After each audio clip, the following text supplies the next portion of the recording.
చాలా ఆకలితో ఉన్న కోడి, దాని పేరు టాటు. అడవి అంతా ఆహారం కోసం వెతుకుతోంది. దానికి చాలా ఆకలేస్తుంది, కానీ తినడానికి తన దగ్గర ఏమీ లేదు. అది అడవి అంతా వెతికింది. అది తన ముక్కుతో ప్రతి చోట తవ్వుతోంది. ఇక ఆహారాన్ని వెతుకుతోంది. అయినా కానీ దానికి ఏమీ దొరకడం లేదు. చాలా ఆకలేస్తుంది. ఈ రోజైతే తినడానికి ఏమీ దొరకడమే లేదు. నిన్న కూడా చాలా తక్కువ అన్నమే తిన్నాను. ఓ దేవుడా, ఇంకా ఆకలితో ఉండలేకపోతున్నాను. ఏదైనా తినడానికి కావాలి. చాలా ఆకలేస్తుంది. అయ్యో, ఇప్పుడైతే నడవలేకపోతున్నాను కూడా. ఇంత ఎండగా ఉంది. కోడి తన ముక్కుతో తవ్వుతోంది. అయితే ఏదో వెంటనే మెరుస్తోంది. అయ్యో, ఎంత ఎండగా ఉంది అంటే రాయి కూడా బంగారంలా మెరిసిపోతూ ఉంది. ఇక అది సరిగ్గా చూస్తే తెలిసింది అక్కడ దాచిపెట్టిన బంగారమని. అక్కడ బంగారం కాయిన్స్, వజ్రాలు, ఇంకా చాలా నగలు ఉన్నాయి. ఇదేంటి, ఇంత బంగారమా? తప్పకుండా ఎవరో దాచారు. ఇది ఏదో రాజు, మహారాజుదై ఉండొచ్చు. ఇంత బంగారం ఎక్కడి నుంచి వచ్చింది? అది బంగారాన్ని చూస్తూనే ఉండిపోతుంది. ఇదైతే చాలా మంచి విషయం. ఎందుకంటే నాకు ఇంత ఎక్కువ బంగారం దొరికింది. కానీ ఇది నాకు దేనికి ఉపయోగం? నాకైతే ఆకలేస్తుంది. ఏదైనా తినడానికి దొరికితే అది నా కోసం ఎంతో బాగుండేది. ఈరోజు ఒక విషయం అయితే అర్థమైంది. డబ్బు, ధనం, నగలు దేని వెనకాలైతే లోకం పరిగెడుతుందో, ఒకవేళ వాళ్ళు ఇది గాని చూస్తే ఇక దీని వెనకాల కూడా పరిగెడతాడు. కానీ నాకైతే ఆకలేస్తుంది. దేవుడు దీని స్థానంలో మంచి వంటకాలై ఉంటే, పండ్లు ఉంటే, కాయగూరలై ఉంటే, మిఠాయిలు ఉంటే ఆహా, వాటిని నేను ఎంతో హాయిగా తినేవాడిని. ఇప్పుడు నాకు ఈ నగలు ఏమీ ఉపయోగం లేవు. అయితే ఇక ఈ నగలను ఇక్కడే వదిలేస్తాను. నేను ఆహారం కోసం వెతకటం మొదలెడతాను. కోడి ముందుకు సాగిపోతుంది. ఇక బంగారం అంతా అక్కడే వదిలేస్తుంది. ముందుకు వెళ్ళిన తర్వాత దానికి ఒక పెద్ద ఎరుపు రంగు సేపు కనిపిస్తుంది. దాన్ని చూసి అది చాలా సంతోషిస్తుంది. సేపుని తీసుకుని కోడి హాయిగా తింటుంది. ఇక దేవుడికి కృతజ్ఞతలు తెలుపుతుంది. ఈరోజు నేను చాలా పెద్ద గుణపాఠం నేర్చుకున్నాను. ఆస్తి, అంతస్తులు ఇవన్నీ ఉంటాయి, కానీ కడుపు ఆకలి ముందు వీటన్నింటి ఉపయోగం ఏముంది? ఇప్పుడు ఇదే ఈ ప్రపంచంలోనే అన్నింటికన్నా తీయనైనది, ఇంకా ఎంతో మంచిది. దీన్ని తిని నా కడుపు నింపుకుంటాను. మంచి గుణపాఠం తెలిసింది. దెయ్యం, ఎలుక ఇంకా లడ్డు. గోపాల్ దాస్ తన భార్య చంద్రతో పాటు గ్రౌండ్ ఫ్లోర్ ఇంట్లో ఉంటున్నాడు. వాళ్ళిద్దరూ చాలా భక్తిగల వ్యక్తులు. రోజు పూజలు చేసేవారు. కానీ ఇద్దరికి స్వీట్స్ తినడం అంటే చాలా ఇష్టం. వారి కిచెన్ ఎప్పుడూ కూడా స్వీట్స్తో నిండే ఉంటుంది. గోపాల్ దాస్ తన భార్య చంద్ర కొరకు రకరకాల స్వీట్స్ తీసుకొచ్చేవాడు. కానీ మోతీచూర్ లడ్డు వారికి చాలా ఇష్టమైంది. ఒకరోజు చంద్ర గోపాల్ దాస్తో అంటుంది, వింటున్నారా, మోతీచూర్ లడ్డూలు అయిపోయాయి. ఈరోజు సాయంత్రం ఇంటికి వచ్చేటప్పుడు మర్చిపోకుండా తీసుకురండి. అయ్యో, ఇంత తొందరగా ఎలా అయిపోయాయి? సరే, ఏం పర్వాలేదు, నేను తీసుకొస్తానులే. గోపాల్ దాస్కు తెలీదు వారింట్లో చిన్న రంధ్రంలో 2 ఎలుకలు ఉన్నాయి అని. ఇక ఆ 2 రాత్రి చీకటిలో వారి కిచెన్లోకి వచ్చి మోతీచూర్ లడ్డు తినేసేవారు. పద పద పద ఫ్రెండ్, చీకటి పడింది, పద పార్టీ చేసుకుందాము. పద, ఈరోజే మోతీచూర్ లడ్డు కొత్త డబ్బా వచ్చింది, పద వెళ్ళి తిందాము. మరి 2 ఎలుకలు రాత్రి చీకటిలో కిచెన్లోకి వెళ్లి చాలా హాయిగా లడ్డూలు తినేస్తాయి. ఇక అటు గోపాల్ దాస్ బాధపడుతుంటాడు. వారి మోతీచూర్ లడ్డూలు ఇంత తొందరగా ఎలా అయిపోయాయి అని. ఒకరోజు సడన్ గా రాత్రి వేళ చంద్ర నిద్రలో నుంచి లేస్తుంది. ఆమె గోపాల్ దాస్తో అంటుంది, ఏవండి, వింటున్నారా?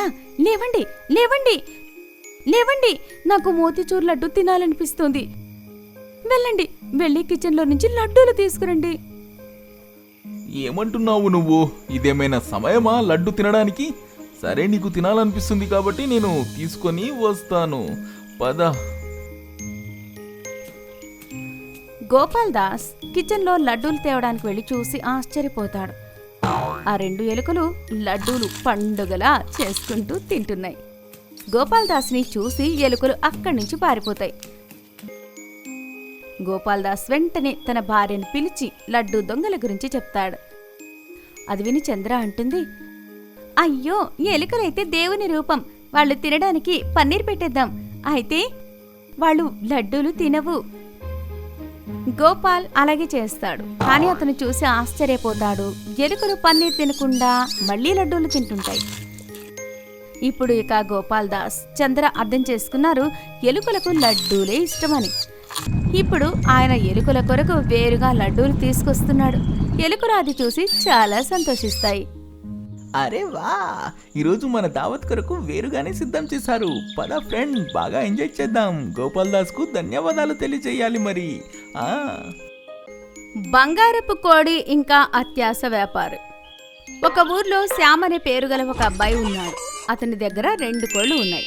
ఒకదాని పేరేమో సోను, ఒకదాని పేరు చాంది. శ్యామ్ తన కోళ్లని చాలా ప్రేమించేవాడు. వాటిని చాలా జాగ్రత్తగా చూసుకునేవాడు.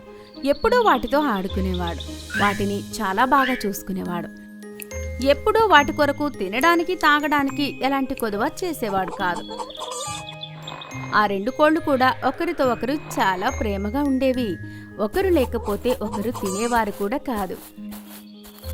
సోను కోడి రోజు 1 గుడ్డు ఇచ్చేది, కానీ చాందీ కోడి ఒక్క రోజులో 5 గుడ్లు ఇచ్చేది. శ్యామ్ గుడ్ల వ్యాపారం మొదలుపెట్టాడు. ఇంకా చాలా డబ్బులు సంపాదించాడు.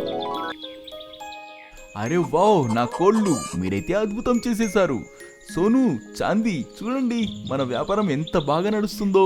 ప్రతి ఒక్కరికి మీ గుడ్లు చాలా రుచిగా అనిపిస్తున్నాయి. మెల్లిమెల్లిగా వ్యాపారం చాలా బాగా నడుస్తోంది. శ్యామ్ ఇప్పుడు చాలా డబ్బులు సంపాదిస్తున్నాడు. చాందీ కోడి చాలా గుడ్లు ఇచ్చేది. అందుకే శ్యామ్ చాందీకి ఎక్కువ గింజలు ఇవ్వడం మొదలుపెట్టాడు. తిను తిను, ఇంకా తిను. నువ్వైతే చాలా గుడ్లు ఇస్తావు. వ్యాపారం బాగా నడిస్తే నీకు ఇంకా మంచి మంచి గింజలు తినిపిస్తాను.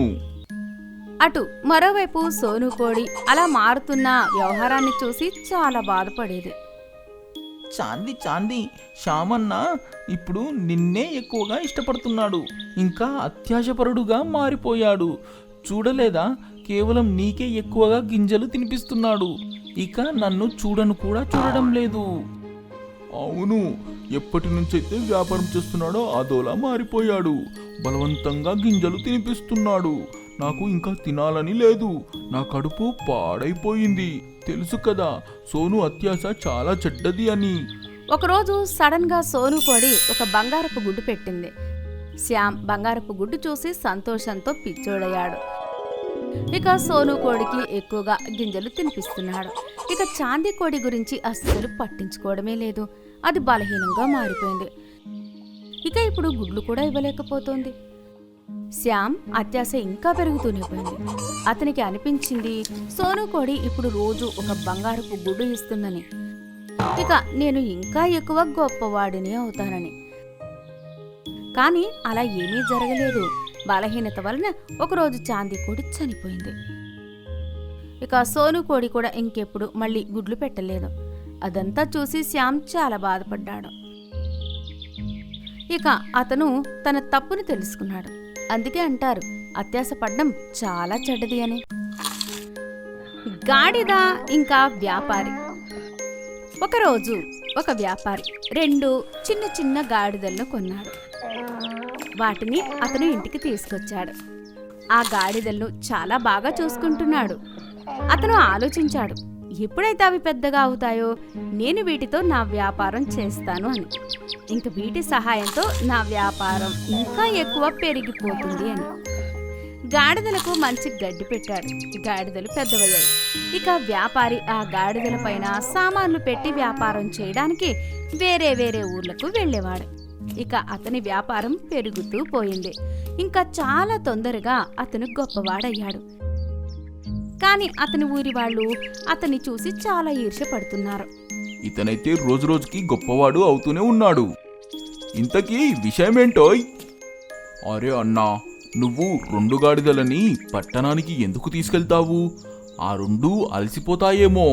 రోజు ఒక గాడిదని తీసుకెళ్తుండు. దానితో మరొకటి ఇంట్లో విశ్రాంతి తీసుకుంటుంది. నువ్వు ఈ మూగజీవులతో ఇలా అస్సలు వ్యవహరించొద్దు. వ్యాపారి పక్కింటి వారి మాటలు చాలా జాగ్రత్తగా విన్నాడు. ఆలోచించి అర్థం చేసుకుని ఇక అలా ఒప్పుకున్నాడు కూడా. అతను మరుసటి రోజు తెల్లగాడిదను ఇంటి దగ్గర వదిలేసి వెళ్ళాడు. ఇంకా నల్లరంగు గాడిదను తనతో పాటు తీసుకెళ్ళాడు. ఈరోజు ఓనర్ గారు నన్ను ఎందుకు తీసుకెళ్ళలేదు? ఎంత బాగుంటుంది సిటీ, ఇంట్లో అయితే బోర్ కొడుతుంది. తెల్లగాడిద బాధపడుతుంది. పక్కింటి అతను ఈ విషయం గ్రహించి తెల్లగాడిదతో అంటాడు, అయ్యో, ఏంటి నువ్వు బాధగా ఎందుకు కనిపిస్తున్నావు? పద పద, నేను నిన్ను తిప్పుకొని వస్తాను. ఇక అతను తెల్లగాడిదను దూరంగా ఎక్కడో అడవిలో వదిలేసి వస్తాడు. హా, నేను నా తెలివితో ఆ తెల్లగాడిదని అడవిలో వదిలేసి వచ్చేసాను. చూసారా, తెలివితో ఏమైనా చెయ్యగలను నేను. ఇక వ్యాపారి ఇంటికి వచ్చి చూస్తే తెల్లగాడిద ఎక్కడా కనిపించదు. అతను గాడిదను చాలా వెతికాడు. అది అతనికి ఎక్కడా దొరకలేదు. నల్లగాడిద ఇంకా వ్యాపారి చాలా బాధపడ్డారు. వ్యాపారి ఇంకా గాడిద అన్ని చోట్ల తెల్లగాడిదను వెతికారు. దాన్ని పిలిచారు. కానీ ఊర్లో ఎక్కడా కూడా దాని కొరకు ఎలాంటి క్లూ దొరకలేదు. తెల్లగాడిద కనిపించినందుకు వ్యాపారి వ్యాపారంలో చాలా నష్టం కలిగింది.